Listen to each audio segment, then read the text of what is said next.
دن T V سے میں یہ سوال تھا آپ سے کہ عمران خان نے ایک بات کہی اور اس کے اوپر اب مسلسل ایک بیانیہ بنایا جا رہا ہے کہ نیشنل سیکیورٹی کونسل کے اجلاس کے اندر عسکری قیادت نے بیرونی سازش کے معاملے کو تسلیم کیا. تو عسکری قیادت کا اس معاملے کے اوپر یہ پاکستان کی سلامتی کے ساتھ جڑا ہوا ایک معاملہ ہے. عسکری قیادت کا اس معاملے کے اوپر کیا موقف ہے, کیونکہ ابھی تک آپ کے اینڈ سے اس کی حقیقت بیان نہیں کی گئی؟ دیکھیے میں اس کو تھوڑا وضاحت سے آپ کو بیان کر دیتا ہوں.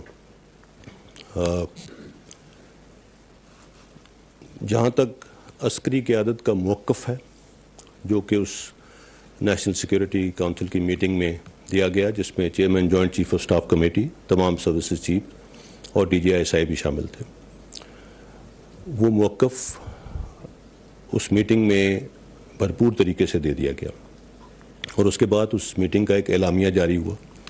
میں اس میٹنگ کے اندر کیا بات ہوئی وہ نہیں ڈسکس کر سکتا بیکاز دیٹ از کانفیڈینشیل, اور فرینکلی میرے پاس بھی اس کی اس طرح سے اطلاع نہیں ہے.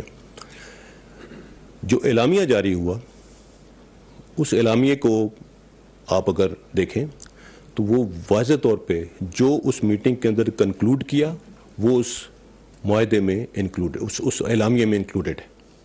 جو الفاظ اس اعلامیے میں ہیں وہ آپ کے سامنے ہیں, اور جہاں تک ہماری انٹیلیجنس ایجنسیز کا تعلق ہے وہ دن رات اس ایسی تھریٹس اور ایسی کانسپریسیز کے اگینسٹ جو کرنا ہے اور اس کے اگینسٹ کام کر رہی ہیں.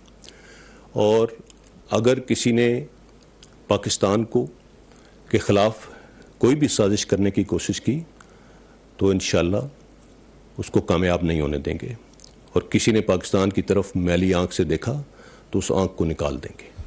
ہماری انٹیلیجنس ایجنسیز, ہمارے ادارے بھرپور طریقے سے کام کر رہے ہیں اور چوکنا ہے. وہ جو ان پٹ ہے وہ دے دی گئی ہے. جیسے میں نے کہا اعلامیے کے اندر بڑے واضح الفاظ میں لکھا ہوا ہے کہ کیا تھا اور کیا نہیں تھا.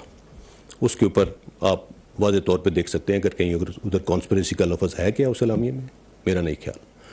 دوسری بات, اس ان پٹ کو اگر ڈی کلاسیفائی کرنا ہے بیکاز اس کانفرنس کے منٹس ہیں, ان منٹس کو گورنمنٹ ڈی کلاسیفائی کر سکتی ہے. اور ابھی ایک روز پہلے غالباً پرائم منسٹر صاحب نے یہ بھی کہا ہے کہ وہ پارلیمنٹری سیکیورٹی کمیٹی کی میٹنگ بلائیں گے, اور اس میں اگر اس میں بلائی جاتی ہے وہ میٹنگ, مسلح افواج کے سربراہان اس میں بھی جا کے وہی ان پٹ اب بھی دے دیں گے, کیونکہ جب وہ ان پٹ دی گئی اور اس سے اب تک کوئی تبدیلی نہیں ہے. وہی بات ہے. I hope I have made myself clear. Naveed Akbar صاحب. سر